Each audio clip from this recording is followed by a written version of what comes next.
അന്ധനായ ഭക്തന് കാഴ്ച നൽകുകയാണ് ഭഗവാൻ.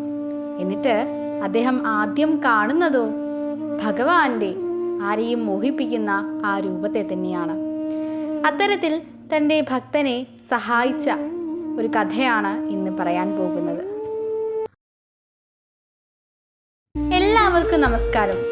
ഇന്നത്തെ വീഡിയോയിൽ നമ്മൾ പറയാൻ പോകുന്നത് നമ്മുടെ ജീവിതത്തിൽ എന്തെങ്കിലും ചെറിയ പ്രശ്നങ്ങൾ വരുമ്പോൾ എല്ലാം അവസാനിപ്പിച്ച് ഇതിൽ നിന്നൊക്കെ രക്ഷപ്പെടാമെന്ന് കരുതി പോകുന്നവരാണ് ഭൂരിഭാഗം ആൾക്കാരും. പക്ഷേ അതിൽ നിന്നെല്ലാം വ്യത്യസ്തമായിട്ട് എന്തൊക്കെ പ്രശ്നം ഉണ്ടായാലും അതിനെയൊക്കെ തരണം ചെയ്യാൻ ശക്തി നൽകുന്നത് ഭഗവാനാണ്. ആ ഭഗവാനെ ആശ്രയിച്ചുകൊണ്ട് ആ പ്രശ്നങ്ങളെ എല്ലാം എതിർത്ത് നിന്ന ഒരു ഭക്തന്റെ കഥയാണ് ഇന്ന് പറയാൻ പോകുന്നത്. സുർ എന്ന വാക്കിനർത്ഥം തന്നെ അന്ധൻ എന്നാണ്. അങ്ങനെയാണ് സുർദാസ് എന്ന പേര് ആ ഭക്തന് ലഭിച്ചത്. രാംദാസിന് ഒരു മകൻ ജനിച്ചപ്പോൾ വലിയ സന്തോഷമായി. പക്ഷേ ആ മകൻ ഒരു അന്ധനാണ് എന്നറിഞ്ഞപ്പോൾ അദ്ദേഹത്തിന് വലിയ ദേഷ്യമായി, വിഷമായി. ആ മാതാപിതാക്കൾക്ക് സുർദാസിനോട് ഭയങ്കര ദേഷ്യമായിരുന്നു. കാരണം അവരെല്ലാവരും വളരെ പ്രതീക്ഷയോടെ കൂടി വിചാരിച്ച കുട്ടിയായിരുന്നു. പക്ഷെ ഇങ്ങനെ ഒരു അന്ധനാണ്, ഒരു അംഗവൈകല്യം ഉള്ള ആളാണ് എന്ന് അറിഞ്ഞപ്പോൾ അവർക്ക് പിന്നീട് ആ കുട്ടിയോട് ഒരു അവജ്ഞയായിരുന്നു. എല്ലാവർക്കും പുതിയ പുതിയ വസ്ത്രങ്ങളൊക്കെ ഓരോ ആഘോഷങ്ങളൊക്കെ വരുമ്പോൾ എടുക്കുമ്പോൾ ഈ കുട്ടിക്ക് മനഃപൂർവ്വം ആ മാതാപിതാക്കൾ എടുത്തു കൊടുത്തില്ല. കാരണം അവർ പറയുന്ന ന്യായം, അന്ധനായ കുട്ടിക്ക് കണ്ണ് കാണാൻ പറ്റില്ലല്ലോ, അപ്പം ആ കുട്ടിക്ക് ഡ്രസ്സ് കാണാനൊന്നും പറ്റില്ല, പിന്നെ എന്തിനാണ് അവന് പുതിയ വസ്ത്രം എന്നായിരുന്നു അവരുടെ ന്യായം. ഇങ്ങനെ ഒരുപാട് വിഷമം അവൻ്റെ കുടുംബത്തിൽ നിന്ന് തന്നെ സുർദാസിന് അനുഭവിക്കേണ്ടതായിട്ട് വന്നു.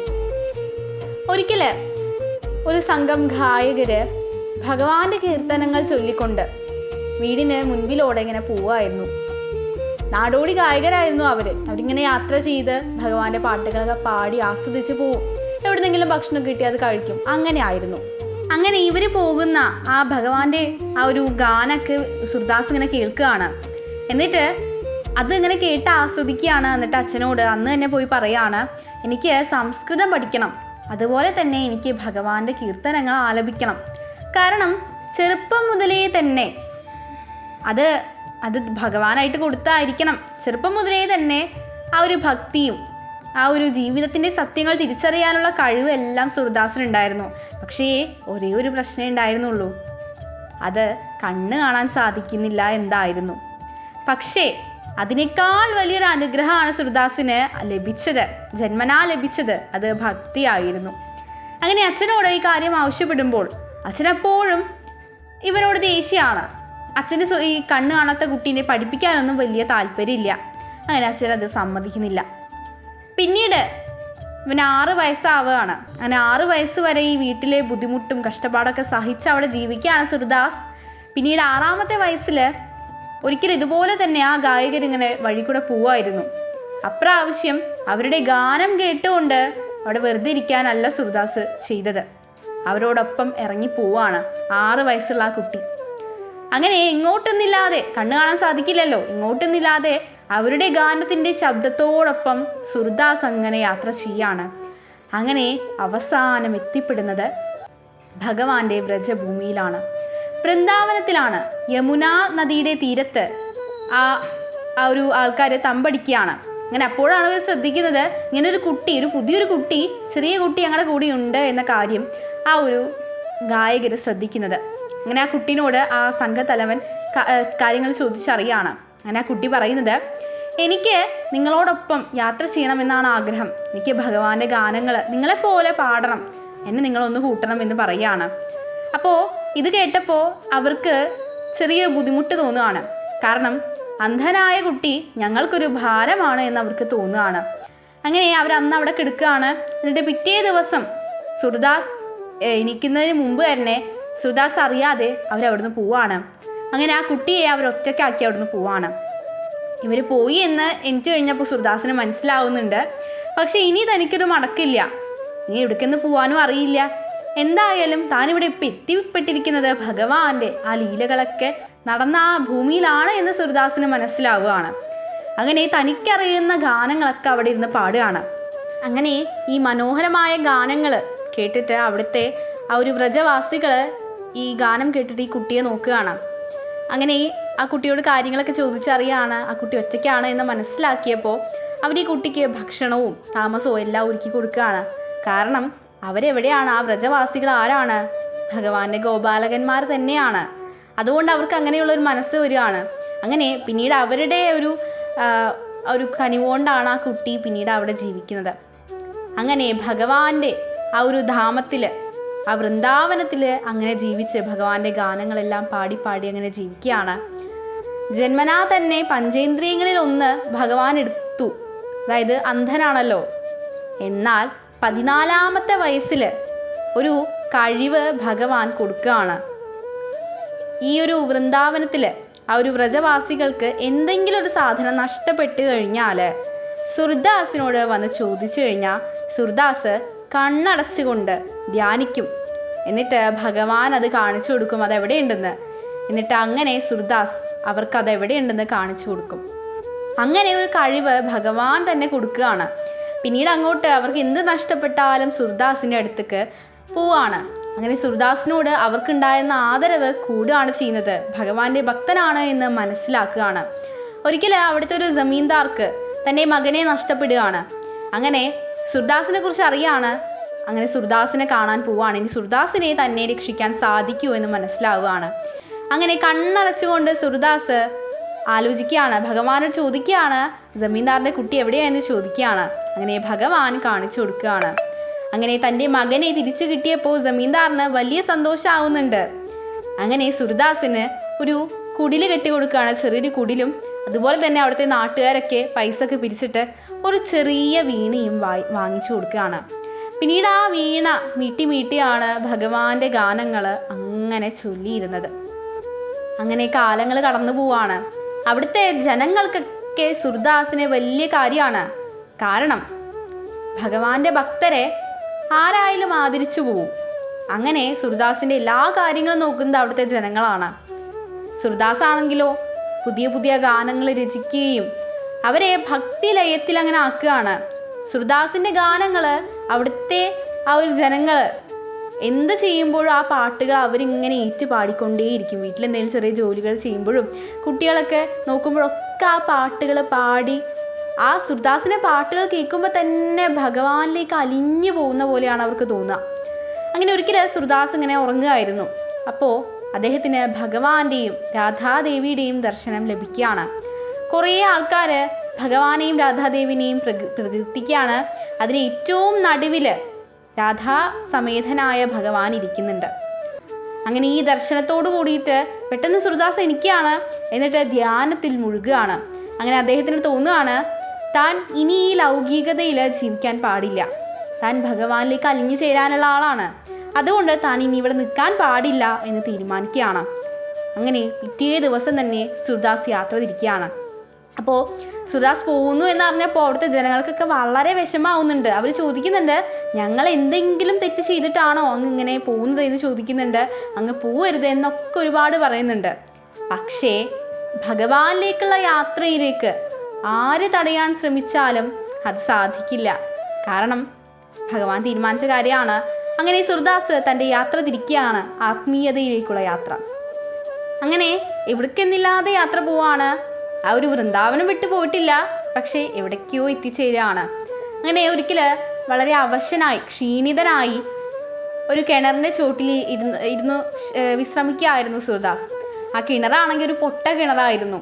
അങ്ങനെ പെട്ടെന്ന് അതിലേക്ക് വീണു പോവാണ്. കണ്ണ് കാണില്ലല്ലോ, അതുകൊണ്ട് ആ പൊട്ട കിണറിലേക്ക് വീണു പോവാണ്.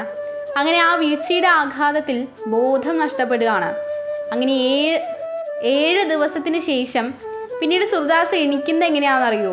ഒരു തണുത്ത കൈസ്പർശം കൊണ്ടാണ് എഴുന്നേൽക്കുന്നത്. അങ്ങനെ സുർദാസിന് കണ്ണ് കാണില്ല, അപ്പോൾ അതാരാണെന്ന് മനസ്സിലാവുന്നില്ല. പക്ഷേ അവിടെ മൊത്തം തുളസിയുടെയും വളരെ സുഗന്ധം പരക്കുകയാണ്. അപ്പം തന്നെ സുർദാസിന് മനസ്സിലാവുകയാണ് അത് തൻ്റെ ഗോപാലനാണ് തന്നെ എഴുന്നേൽപ്പിച്ചത് എന്ന് മനസ്സിലാവുകയാണ്. അങ്ങനെ ഗോപാല എന്ന് വിളിച്ചിട്ട് അവിടെ മൊത്തം അന്വേഷിക്കുകയാണ്. അങ്ങനെ കൈകൊണ്ട് പരതി നോക്കുകയാണ്, പക്ഷെ ആരെയും കാണാൻ പറ്റുന്നില്ല. പിന്നീട് അങ്ങോട്ട് അന്വേഷണമാണ്, ആത്മീയതയിലേക്കുള്ള അന്വേഷണമാണ്. അങ്ങനെ നടന്ന് അവസാനം ഗോഖൺ തൻ്റെ ഗോപാലനെ അന്വേഷിച്ച് ഗോഖണ്ഡ് എന്ന് പറയുന്ന ഒരു സ്ഥലത്ത് എത്തിച്ചേരുകയാണ്. അവിടെയും ഭഗവാന്റെ ഗാനങ്ങൾ ചൊല്ലി അവിടെ ഇരിക്കുകയാണ്. ആ സമയത്ത് വല്ലഭാചാര്യർ എന്ന് പറയുന്ന ഒരാളുണ്ട്. അദ്ദേഹം ഭഗവാന്റെ ഭക്തൻ തന്നെയാണ്. അദ്ദേഹം സുർദാസിനെ കുറിച്ച് അറിയാണ്. അങ്ങനെ സുർദാസിനെ കാണാൻ വരികയാണ്. അങ്ങനെ വല്ലഭാചാര്യർ സുർദാസിനെ തൻ്റെ ശിഷ്യനായി സ്വീകരിക്കുകയാണ്. കാരണം സുർദാസ് വല്ലഭാചാര്യരോട് ആവശ്യപ്പെട്ടത് ഒരേ ഒരു കാര്യമാണ്, എനിക്ക് ഇനിയും ഭഗവാന്റെ കഥകൾ അറിയണം, എനിക്ക് ഇനിയും ഭഗവാനെ പ്രകീർത്തിക്കണം, അതിനങ്ങ് എന്നെ ശിഷ്യനായി സ്വീകരിക്കണം. അങ്ങനെ വല്ലഭാചാര്യരുടെ നിർദ്ദേശാനുസരണം ശ്രീനാഥ്ജി ക്ഷേത്രത്തിൽ അവിടെ ഇനി വല്ലഭാചാര്യർ പറയാണ്, ഇനി അങ്ങയുടെ സേവനം അവിടെയാണ് വേണ്ടത്. അവിടുത്തെ ഭക്തജനങ്ങൾക്ക് അങ്ങയുടെ ഗാനങ്ങൾ കേൾപ്പിക്കണം. അവിടുത്തെ ഗോപാലന് അങ്ങയുടെ ഗാനം കൊണ്ട് അദ്ദേഹത്തെ സന്തോഷിപ്പിക്കണം. അങ്ങനെ സുർദാസ് പിന്നീട് ആ ക്ഷേത്രത്തിൽ ഇരിക്കുകയാണ്, അവിടെ ഗാനങ്ങൾ ചൊല്ലുകയാണ്. അങ്ങനെ സുർദാസിൻ്റെ ഈ ഗാനങ്ങൾ കേൾക്കാൻ മാത്രം ധാരാളം സ്ഥലങ്ങളിൽ നിന്ന്, ദൂരദേശങ്ങളിൽ നിന്ന് പോലും ആളുകൾ വരികയാണ്. കാരണം അത്രയ്ക്ക് ഭക്തിലയാണ് ആ ഗാനങ്ങൾ കേൾക്കാൻ. അങ്ങനെ ഈ സമയത്ത് അക്ബർ ചക്രവർത്തിയുടെ കാലമായിരുന്നു അത്. ആ കാലത്ത് അക്ബർ ചക്രവർത്തിയുടെ ദർബാറിലെ ഗായകരുണ്ടാവുമല്ലോ, അതിൽ ഏറ്റവും പ്രധാനപ്പെട്ട ആളാണ് ടാൻസൻ. അപ്പോൾ ടാൻസൻ ഇങ്ങനെ മനോഹരമായ ഭക്തിഗാനങ്ങളും ഇങ്ങനെ പലതും ഇങ്ങനെ ചൊല്ലും. അപ്പോൾ ഇതൊക്കെ കേൾക്കുമ്പോൾ അക്ബർ ചക്രവർത്തിക്ക് അദ്ദേഹത്തിന് വലിയ പാട്ടുകൾക്ക് വലിയ കാര്യമാണ്. അങ്ങനെ അദ്ദേഹം ടാൻസനോട് പറയും, അങ്ങ് എന്ത് മനോഹരമായിട്ടാണ് ചൊല്ലേണ്ടത്, അങ്ങക്ക് എന്ത് സമ്മാനമാണ് എനിക്ക് നൽകേണ്ടത് എനിക്കറിയില്ല. ഞാൻ ഇത്രയും സമ്മാനങ്ങൾ അങ്ങക്ക് നൽകി, പക്ഷെ ഇതൊന്നും പോരാ എന്നാണ് എനിക്ക് തോന്നുന്നത്. അങ്ങക്ക് എവിടെ നിന്നാണ് ഇത്രയും മനോഹരമായ ഗാനങ്ങൾ ലഭിക്കുന്നത് എന്ന് ചോദിക്കുകയാണ്. അപ്പോൾ ടാൻസൻ പറയാണ്, ഇതൊന്നും എൻ്റെ കഴിവല്ല, എൻ്റെ ഗുരുനാഥൻ്റെ കഴിവാണ്. എൻ്റെ ഗുരുനാഥൻ സുർദാസ് ആണ്. അപ്പോൾ സുർദാസിനെ കുറിച്ച് കൂടുതൽ അറിയുമ്പോൾ അക്ബർ ചക്രവർത്തി ഞെട്ടിപ്പോവാണ്. കാരണം അന്ധനായിട്ടുള്ള ഒരാൾ ഇത്രയും മനോഹരമായ അർത്ഥവത്തായ ഗാനങ്ങൾ രചിക്കുക, അത് പാടുക. അപ്പോൾ ഇതൊക്കെ കേട്ടപ്പോൾ അക്ബർ ചക്രവർത്തിക്ക് സുർദാസിനെ കാണണം എന്നൊരാഗ്രഹം തോന്നുകയാണ്. അങ്ങനെ അദ്ദേഹം ഒരാളെ അയക്കുകയാണ് സുർദാസിൻ്റെ അടുത്തേക്ക്. പക്ഷേ സുർദാസ് അതിന് നൽകിയ മറുപടി ഇങ്ങനെയായിരുന്നു, ഞാൻ ഒരിക്കലും എൻ്റെ ഭഗവാന്റെ വ്രജഭൂമിയിൽ നിന്ന് ഞാൻ ഒരിക്കലും വരില്ല. എൻ്റെ ഭഗവാന്റെ ദർബാറിലേ ഞാൻ ഗാനങ്ങൾ ആലപിക്കുള്ളൂ. അദ്ദേഹം ഒരു കാര്യം കൂടി കൂട്ടിച്ചേർക്കുകയാണ്, എൻ്റെ സുൽത്താൻ ഭഗവാൻ തന്നെയാണ് എന്ന് പറയുകയാണ്. അപ്പോൾ ഇതറിഞ്ഞപ്പോൾ അക്ബർ ചക്രവർത്തിക്ക് കൂടുതൽ ആകാംക്ഷയും ഇഷ്ടവും ആദരവും ഒക്കെ സുർദാസിനോട് തോന്നുകയാണ്. അങ്ങനെ അദ്ദേഹം അക്ബർ ചക്രവർത്തി നേരിട്ട് ഭഗവാന്റെ ആ ഒരു വ്രജഭൂമിയിലേക്ക് വരികയാണ് സുർദാസിനെ കാണാൻ മാത്രം. അങ്ങനെ സുർദാസിനെ കണ്ട് ചോദിക്കുകയാണ്, യാചിക്കുകയാണ്, അങ്ങ് എൻ്റെ കൂടെ ഒന്ന് വരണം, അങ്ങയുടെ മനോഹരമായ ഗാനങ്ങൾ എൻ്റെ ദർബാറിലെ ആളുകളെയും കേൾപ്പിക്കണം എന്ന് പറയാണ്. അപ്പോൾ സുർദാസ് പറയാണ്, ഇല്ല, എനിക്കൊരിക്കലും വരാൻ സാധിക്കില്ല, കാരണം ഇതാണ് എൻ്റെ സ്ഥലം, എനിക്ക് ഇവിടെയേ സന്തോഷം ലഭിക്കുകയുള്ളൂ. അപ്പോൾ ആ ഒരു ഗാനങ്ങൾ ആലപിക്കുകയാണ് സുർദാസ്. അപ്പോൾ അത് കേട്ടതിന് ശേഷം വീണ്ടും അക്ബർ ചക്രവർത്തി വീണ്ടും യാചിക്കുകയാണ്, ഒന്ന് വരണം, അങ്ങക്ക് ഞാൻ എന്ത് വേണമെങ്കിലും തരാം, ഒരു കൊട്ടാരം തരാം, അങ്ങക്ക് ഞാൻ എത്ര ഗ്രാമങ്ങൾ വേണമെങ്കിലും എഴുതി തരാം എന്ന് പറയുകയാണ്. അപ്പം അത് കേട്ടപ്പോൾ സുർദാസ് നൽകുന്ന മറുപടി ഇതാണ്, ഈ ഭൂലോകം മുഴുവൻ അതിന് മൊത്തം അധിപനായിട്ടുള്ള ലോകൈകനാഥനായ ഭഗവാൻ എനിക്ക് ലഭിക്കുമ്പോൾ ഈ വെറും ഗ്രാമങ്ങൾ അല്ലെങ്കിൽ ഒരു കൊട്ടാരം അതാണോ എനിക്ക് വലുത് എന്ന് ചോദിക്കുകയാണ്. അദ്ദേഹത്തെ തന്നെ എനിക്ക് നൽകിയിരിക്കുകയാണ്. ആ സമയത്താണോ എനിക്ക് ഈ ചെറിയ കൊട്ടാരവും ഗ്രാമങ്ങളുടെയൊക്കെ ആവശ്യം എന്ന് ചോദിക്കുകയാണ്. ഇത് കേട്ടപ്പോൾ അക്ബർ ചക്രവർത്തിക്ക് കൂടുതൽ ആദരവ് തോന്നുകയാണ്. എന്നിട്ട് ചോദിക്കുകയാണ്, അങ്ങക്ക് എന്ത് വേണം, അങ്ങ് ഇവിടെ തന്നെ ഇരുന്നോളൂ, കുഴപ്പമില്ല, ഇനി അങ്ങക്ക് എന്ത് വേണം എന്ന് ചോദിക്കുകയാണ്. അപ്പോൾ സുർദാസ് പറയാണ്, എനിക്ക് ഒരേ ഒരു ആവശ്യമുള്ളൂ, ഇനി അങ്ങ് ഒരിക്കലും എന്നോട് വന്ന് യാചിക്കരുത് ഇവിടെ നിന്ന് വരാൻ, കാരണം എനിക്ക് ഇവിടുന്ന് ഒരിക്കലും വരാൻ സാധിക്കില്ല എന്ന് പറയുകയാണ്. അങ്ങനെ കാലങ്ങൾ കടന്നു പോവുകയാണ്. സുർദാസിനെ വയസ്സാവുകയാണ്. തൻ്റെ ഇക്കാലം അത്രയും ഭഗവാനിൽ തന്നെ ലയിച്ച് ജീവിക്കുന്ന സുർദാസിനെ ഒരുപാട് പേർക്ക് ഇഷ്ടമാണ്. അദ്ദേഹത്തിൻ്റെ ഗാനങ്ങൾ കേൾക്കാൻ ഒരുപാട് പേർക്ക് ഇഷ്ടമാണ്. ആ ഒരു സമയത്ത് അദ്ദേഹം വയസ്സായല്ലോ. അങ്ങനെ ഒരിക്കൽ ഒരു മരത്തിൻ്റെ ചോട്ടിൽ നിന്ന് അദ്ദേഹം ഭഗവാനോട് ചോദിക്കുകയാണ്, എൻ്റെ ഗോപാല, എത്ര കാലമായി ഞാൻ അങ്ങയ്ക്ക് വേണ്ടി ഇങ്ങനെ ജീവിക്കുന്നു, എനിക്കിവിടെ ഈ ഒരു ജീവിതം മതിയായി, എന്നെ ഒന്ന് അങ്ങോട്ട് വിളിച്ചൂടെ എന്ന് ചോദിക്കുകയാണ്. അപ്പോഴതാ പണ്ട് ആ പൊട്ടക്കിണറ്റിൽ നിന്ന് വീണപ്പോൾ ഒരു കൈ വന്ന് തൊട്ടു എന്ന് പറഞ്ഞല്ലോ, ഒരു സുഗന്ധം അനുഭവപ്പെട്ടില്ലേ, അതേ സുഗന്ധം ഇപ്പോഴിതാ വീണ്ടും അനുഭവിക്കാനായിട്ട് സാധിക്കുകയാണ്. അങ്ങനെ ആ സുഗന്ധം ഇങ്ങനെ അത് കേൾക്കുമ്പോൾ ഇങ്ങനെ തപ്പി നോക്കുകയാണ്. കാരണം ഒന്ന് ആ സമയത്തൊക്കെ സൂര്യദാസ് തോന്നുന്നു എനിക്കൊന്ന് കണ്ണ് കണ്ടിരുന്നെങ്കിൽ എനിക്ക് ഭഗവാൻ ഇപ്പോൾ കാണാൻ പറ്റിയിരുന്നല്ലോ. അങ്ങനെ ആ ഒരു വിഷമം സൂര്യദാസിന് മനസ്സിലേക്ക് അപ്പോഴാണ് വരുന്നത്. കാലം അത്രയും കണ്ണ് കാണാതെ ജീവിച്ചപ്പോഴൊന്നും ആ കണ്ണ് കാണുന്നില്ല എന്നൊരു വിഷമം സൂര്യദാസിന് ഉണ്ടായിട്ടില്ല. പക്ഷെ ഇപ്പോൾ ഭഗവാൻ തൻ്റെ തൊട്ടടുത്തുണ്ട്, പക്ഷെ തനിക്കൊന്നും കാണാൻ പറ്റുന്നില്ലല്ലോ എന്ന വിഷമം സൂര്യദാസിന് വരികയാണ്. അങ്ങനെ കൈ വെച്ചിങ്ങനെ പരതി നോക്കുകയാണ്. അപ്പോഴതാ പെട്ടെന്ന് ഒരു ശരീരത്തിൽ കൈ തടയുകയാണ്, ഒരു ചെറിയൊരു ശരീരം. അപ്പോൾ കൈ തടയുമ്പോൾ സൂര്യദാസ് സന്തോഷം കൊണ്ട് തൻ്റെ കൈയെത്തും ദൂരത്ത് തൻ്റെ ഗോപാലനുണ്ട് എന്ന് മനസ്സിലാവുകയാണ്. പക്ഷെ പെട്ടെന്ന് ആരോ തൻ്റെ കൈ തട്ടി മാറ്റുകയാണ്. അപ്പോൾ സൂര്യദാസ് പറയാണ്, അത്രയും വലിയ ആ ഒരു ഗോവർദ്ധന പർവ്വതത്തെ 7 ദിവസം ചെറുവിരലിൽ പൊക്കി നിർത്തി പ്രജവാസികളെയെല്ലാം സംരക്ഷിച്ച അങ്ങേക്ക് 2000 ആനയുടെ ശക്തിയുള്ള ആ ഒരു കംസനെ വധിച്ച അങ്ങയ്ക്ക് ഈ വൃദ്ധനായ എൻ്റെ കൈ തട്ടി മാറ്റാനാണോ ഇത്ര പ്രയാസം? പക്ഷേ അങ്ങയുടെ ആ രൂപം എൻ്റെ ഉൾക്കണ്ണിൽ പതിച്ചിരിക്കുന്ന, എൻ്റെ ഹൃദയത്തിൽ പതിച്ചിരിക്കുന്ന ആ രൂപത്തെ അങ്ങയ്ക്ക് പറിച്ചു മാറ്റാൻ സാധിക്കുമോ എന്ന് ചോദിക്കുകയാണ്. കാരണം സൂര്യദാസിന് അത്രയ്ക്ക് വിഷമായി. കാരണം തൻ്റെ തൊട്ടടുത്ത് ഉണ്ടായിട്ടും കാണാൻ പറ്റുന്നില്ലല്ലോ എന്ന വിഷമം. അപ്പോൾ ഇത് കേട്ടപ്പോൾ ആ ഒരു വാക്കുകൾ ചെന്ന് പതിച്ചത് ഭഗവാന്റെ നെഞ്ചിലേക്കാണ്. പെട്ടെന്ന് തന്നെ ആ ഗോപാലൻ ഓടി വരികയാണ്, എന്നിട്ട് കെട്ടിപ്പിടിക്കുകയാണ്. എന്നിട്ട് ചോദിക്കുകയാണ്, എന്താണ് അങ്ങേക്ക് വേണ്ടത് സൂര്യദാസ്, എന്താണ് അങ്ങേക്ക് വേണ്ടത് എന്ന് ചോദിക്കുകയാണ്. അപ്പോൾ സൂര്യദാസ് ആവശ്യപ്പെടുന്നത്, തനിക്ക് ഒരു വട്ടമെങ്കിലും എല്ലാവരും കാണാൻ കൊതിക്കുന്ന, പലരും കണ്ടിട്ടുള്ള ആ രൂപം എനിക്ക് എൻ്റെ കണ്ണുകൊണ്ട് കാണണം. എനിക്ക് ഉൾക്കണ്ണുകൊണ്ടല്ല, എൻ്റെ സ്വന്തം കണ്ണുകൊണ്ട് എനിക്ക് കാണണം എന്ന് പറയുകയാണ്. അങ്ങനെ ഭഗവാൻ തൻ്റെ കൈകൊണ്ട് കണ്ണിലൊന്ന് തൊടുകയാണ്. പിന്നീട് കാണുന്നത് ഒരു ശക്തിയായ വെളിച്ചമാണ് സൂര്യദാസ് കാണുന്നത്. ആ വെളിച്ചം ചെന്ന് അവസാനിക്കുന്നത് ഭഗവാന്റെ രൂപത്തിലാണ്. ആ മനോഹരമായിട്ടുള്ള രൂപം എല്ലാവരും ചിലരൊക്കെ കണ്ടിട്ടുള്ള ആ രൂപം, ആ ഓടക്കുഴലും മയിൽപ്പീരൊക്കെ വെച്ചിട്ടുള്ള ആ രൂപം സൂര്യദാസ് കാണുകയാണ്. അങ്ങനെ വീണ്ടും ഭഗവാൻ ചോദിക്കുകയാണ്, ഇനി എന്താണ് സൂര്യദാസ് അങ്ങേക്ക് ആവശ്യമെന്ന് ചോദിക്കുകയാണ്. അപ്പോൾ സൂര്യദാസ് മറുപടി പറയുന്നത് ഇങ്ങനെയാണ്, ഞാൻ അങ്ങയോട് ചോദിച്ചു, എനിക്ക് കാഴ്ച വേണമെന്ന് പറഞ്ഞപ്പോൾ അങ്ങ് തന്നു. ഇനി എനിക്ക് വേണ്ടത് അങ്ങ് ഈ കാഴ്ച തിരിച്ചെടുക്കണം. കാരണം ഈ ലോകത്തിലെ ഏറ്റവും മനോഹരമായിട്ടുള്ള കാഴ്ച ഞാൻ കണ്ടു കഴിഞ്ഞു. അതെൻ്റെ കണ്ണിൽ നിന്ന് ഇനി ഒരിക്കലും പോകാൻ പാടില്ല. എനിക്കിനി വേറെ ഒന്നും കാണേണ്ട ആവശ്യമില്ല. അതുകൊണ്ട് തന്നെ ഈ കാഴ്ച തിരിച്ചെടുക്കണം എന്ന് പറയുകയാണ്.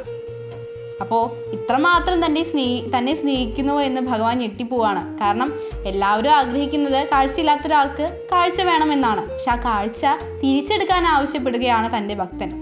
പിന്നീട് സൂര്യദാസ് കാണുന്നത് രാധാസമേതനായ മാധവനെയാണ്.